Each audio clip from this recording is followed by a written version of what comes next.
how you can use conditional formatting to create self-checking activities for your students. So if we come in here to this one that I just quickly created, it's for a math class. They are going to be checking their numbers to see if they get the correct answer. So they're looking at 1, we got to square it. So when I square 1, I should get 1, and I get it correct. When I square 2, I should get 4, and it's correct. Now let's say they get it wrong. Let's say they say 7.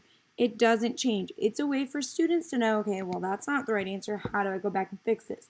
If you notice, it's not like the answer is hiding in the box up here. They can't see that the answer should be 9. It's a conditional formatting. Now, I have not set up this box down here, so we're going to do that together right now. To do so, make sure you're inside the text box or the cell that you want to apply the formatting to. And then we are going to come up here and we're going to say highlight.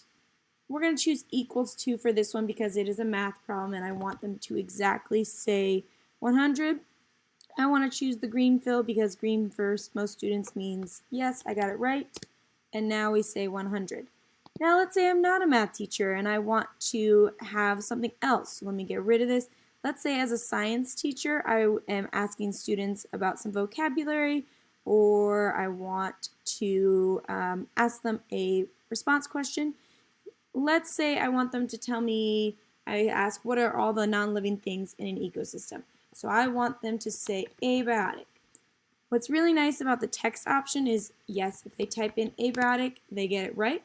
But if they also type in more, so the answer is abiotic, they still get it correct as long as they have abiotic in their answer. Notice how now that's just biotic, it is not correct. I'm going to show a whole separate video if you are a Canvas user on how to embed it into Canvas, but for those who are not, you can go in here to share and you can pull your embed.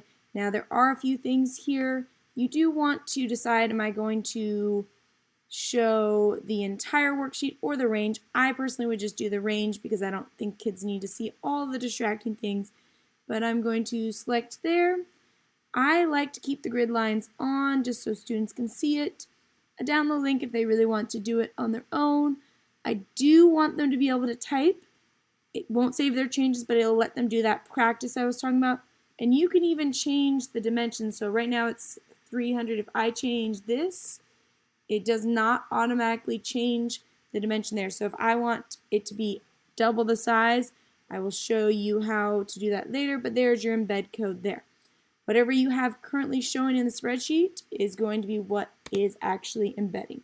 If you are a Canvas user, I will show you how I embed it into Canvas in a separate video. Check it out.